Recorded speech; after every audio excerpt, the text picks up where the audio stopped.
तुझ्या नशिबाचे फासे सुद्धा निश्चित पलटतील. कसे ते सांगतो. आता प्रामाणिकपणे शांत चित्ताने ऐक. तुझे प्रश्न सुटतील. सगळ्यात आधी एक गोष्ट ध्यानात घे. नवीन वर्षात तू जुनाच राहिलास तर तुझ्या आयुष्यात काहीच नवीन घडणार नाही.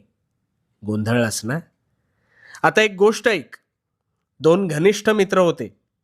एक हलाखीच्या परिस्थितीतून संघर्षातून जात होता, तर दुसरा ऐशोआरामी जीवन जगत सुखाचा उपभोग घेत होता.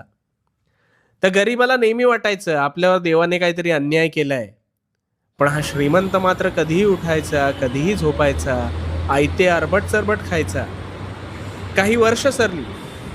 गरीब मेहनत करत होता, पण त्या मेहनतीला बळ आलं आणि त्याच्या घरी लक्ष्मी नांदू लागली.